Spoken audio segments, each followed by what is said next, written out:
Chapter number 4 mentors programme. अब जो बातें मैं आपको बताने वाला हूं वो मैंने एक मेंटर के पेड प्रोग्राम से सीखी थी, जिसका कॉस्ट अराउंड 4,500 था। ये मैं आपको बता रहा हूं बिकॉज आपको पता चले कि हाँ, सच में ये बातें जो मैं आपके साथ शेयर कर रहा हूं वो बस ऐसे ही मैंने कहीं से भी नहीं उठा ली है, बल्कि ये बहुत अच्छे ट्रस्टेड सोर्सेज से ली गई वैल्यूएबल विजडम है, इतनी जो सच में आपकी लाइफ चेंज करने का पावर रखती है। नाउ आते हैं मेन बातों पे। सबसे पहले तो मैंने उस प्रोग्राम से ये बात सीखी थी कि हमें जो भी काम करना चाहिए उसमें हमें रूल ऑफ 5% को ध्यान में रख के करना चाहिए। रूल ऑफ 5% ये बोलता है कि हम जो भी फील्ड में या पोस्ट पे काम कर रहे हैं या करने की सोच रहे हैं उसमें हमें इतना अच्छा बनने का एम रखना चाहिए, इतना अच्छा होना चाहिए कि हम उस फील्ड के टॉप 5% लोगों में आए। मतलब इतने अच्छे बनो अपने काम में कि आप उस फील्ड में या काम में वर्ल्ड के टॉप एक्सपर्ट्स में गिने जाओ। एग्जाम्पल, अगर आप एक राइटर हो या राइटर बनने का सोच रहे हो तो आपको उसमें इतना अच्छा होना चाहिए कि आप एटलीस्ट वर्ल्ड के टॉप % राइटर्स में गिने जाओ। अलग वर्ड्स में बोलूं तो इतने अच्छे बनो अपने काम में कि आपको compete करने के लिए बस बहुत कुछ ही लोग हो, पूरी कंट्री में ही नहीं बल्कि पूरी दुनिया में। अब अगर आप ये सोच रहे हो कि मैं ऐसा क्यों बोल रहा हूं, तो मैं बोल रहा हूं बिकॉज क्योंकि हम में से बहुत से लोगों को लगता है, इंक्लूडिंग मुझे, कि हम बहुत सी चीजों में बहुत अच्छे बन सकते हैं और हर चीज करके उसमें आराम से मास्टर बन सकते हैं। बट ये सच नहीं है। सच ये है कि रियलिटी में ऐसी कुछ ही चीज होती है जिसमें हम बहुत ज्यादा प्रैक्टिस करके उसमें मास्टर बन सकते हैं, इतने अच्छे बन सकते हैं कि लोग हमें टॉप 5% में गिने, क्योंकि उस लेवल पे पहुंचने के लिए हमें बहुत टाइम इन्वेस्ट करना होगा। और अगर हम हर चीज करने का सोचेंगे तो हम जैक ऑफ ऑल ट्रेड्स बन जाएंगे बट मास्टर ऑफ नथिंग। इसलिए एम ऐसा रखो कि एटलीस्ट एक तो ऐसी फील्ड हो जिसमें आप सच में बहुत ज्यादा अच्छे हो, मतलब वर्ल्ड क्लास लेवल जितने अच्छे।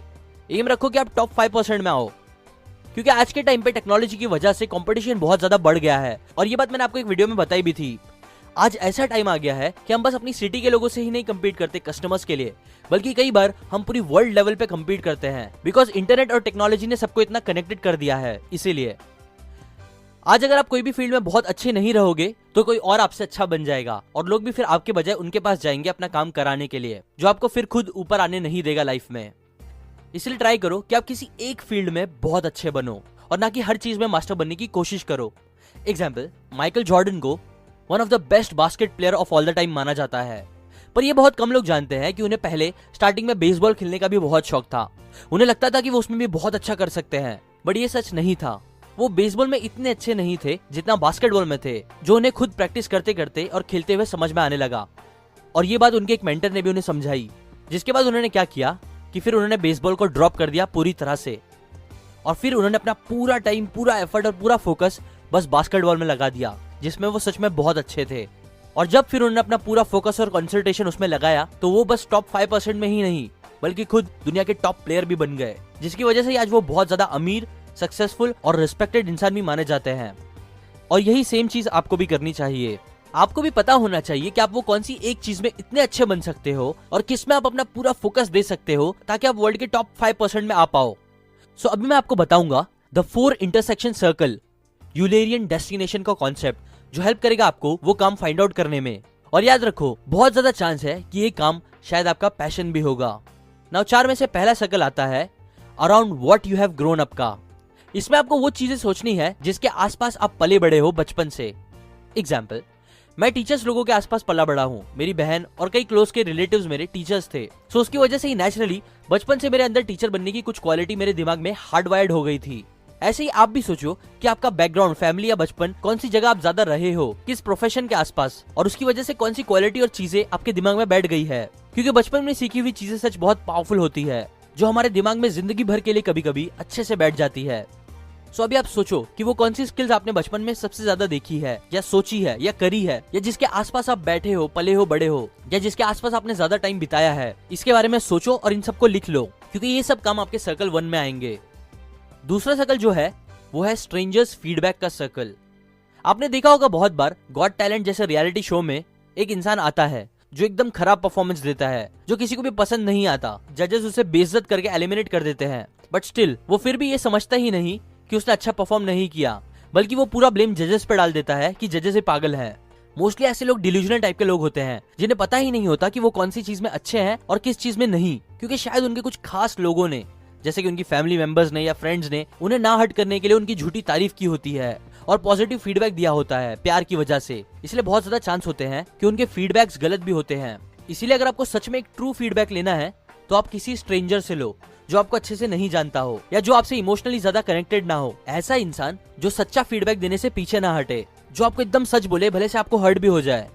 एक और पॉइंट जो आपका हेल्प करेगा वो ये है कि याद करो आपको कौन सी चीज के लिए किसी स्ट्रेंजर ने आपकी तारीफ की थी, या रिलेटिव ने, किसी अच्छे इंसान ने। क्या किसी ने आपकी वॉइस की तारीफ करी थी, किसी ने आपकी क्रिएटिविटी की, ताकत की, या ऐसा कुछ। जो भी तारीफ आपको एक स्ट्रेंजर से मिली होगी या किसी ऐसे दोस्त से मिली होगी जो एकदम खरा खरा सच बोलता है आपके मुंह पे, हमेशा ऐसे इंसान के फीडबैक्स याद रखो। बट हाँ, ऐसा भी नहीं है कि आप उन दोस्तों से पूछो जो लिटरली बस आपका मजाक उड़ाते हैं और आपका फायदा नहीं चाहते, बस आपकी खींचते हैं। और उन लोगों से मत पूछो जो आप कितना भी अच्छा कर लो आपको नेगेटिव फीडबैक ही देंगे। नहीं, बल्कि आपको जेन्युइन सच्चे लोगों से पूछना चाहिए, फीडबैक लेना चाहिए। और फिर ये सब याद करने के बाद आप उस चीज पे काम करो, क्योंकि वो चीज आपका पैशन हो सकती है। और लिख लो उन सारी चीजों को जिसके लिए आपको प्रेजेस और फीडबैक मिले हैं।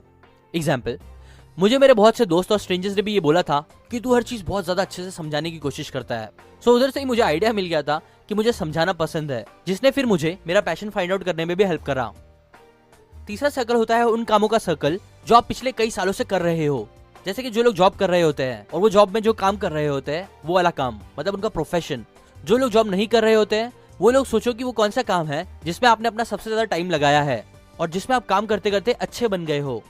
बिकॉज हम इंसान इतने ऑसम क्रिएचर्स हैं कि चाहे हमें वो काम पसंद हो या ना हो, अगर हम कोई भी काम बहुत ज्यादा टाइम तक करते रहेंगे तो हम उसमें बहुत ज्यादा अच्छे भी होते जाते हैं। अगर आपने मास्टरी बुक पढ़ी होगी जो एक्चुअली बहुत ऑसम बुक है, उस बुक में भी यही बात सिखाई गई है कि अगर आपको किसी भी फील्ड में मास्टर बनना है तो आपको उस काम को 10,000 आवर्स प्रैक्टिस करनी चाहिए, तब जाके आप उस काम में वर्ल्ड लेवल के मास्टर बन पाओगे। और ये पॉइंट से पता चलने वाले काम में आपने ऑलरेडी काफी टाइम और काफी आवर्स लगाए होंगे, इसीलिए उन कामों को करते हुए 10,000 आवर्स को खत्म करना थोड़ा इजी हो जाएगा आपके लिए। इसीलिए लिख लो वो सारे काम जिसमें आपने बहुत ज्यादा टाइम दिया है, बहुत ज्यादा प्रैक्टिस करी है और करा है। और लास्ट फोर्थ सर्कल होता है वो चीजों का जिन चीजों के बारे में आप एफर्टलेसली कई घंटों तक बात कर सकते हो। वो कौन से टॉपिक्स है जिनके ऊपर आप बिना किसी परेशानी के बहुत ज्यादा टाइम तक बात कर सकते हो। ना ही आपको उन टॉपिक्स के बारे में बात करने के लिए ज्यादा सोचना पड़ेगा और ना ही आपको बोर होगा। वो कौन से टॉपिक्स है जिनके बारे में बात करने पे आप एकदम एक्साइटेड हो जाते हो, उन सब टॉपिक्स को लिख लो। अब ये सारे सर्कल्स का इंटरसेक्शन जिन कॉमन कामों में मिल रहा होगा वो बहुत ज्यादा चांस है कि वो काम है जिसमें आप टॉप 5% लोगों में आ सकते हो। आइडियली आपको चारों सर्कल में से कोई एक चीज सेम मिलनी चाहिए। अगर चारों में नहीं आ रहे तो 3 सर्कल में देखो कौन सा काम कॉमन आ रहा है और 2 ऐसे ही नीचे आते जाओ नंबर्स में। ऐसे ही जो भी काम मैक्सिमम सर्कल्स में होगा वो बहुत ज्यादा चांस है कि आप उसके अंदर मास्टरी अचीव कर सकते हो और वो आपका पैशन भी हो सकता है। इसलिए जब आप एक्सपेरिमेंट करना स्टार्ट करो तब आप उन्हीं कामों से ट्राई करो जो मैक्सिमम सर्कल्स में है। इस चैप्टर के लिए इतना ही। सो अभी आप इस वीडियो की बातों को थोड़ा टाइम देके एब्जॉर्व करो आज के लिए और लिख के देखो सारे कामों को, और फिर नेक्स्ट वीडियो पे जाओ दूसरे दिन। Now finally, thanks for watching.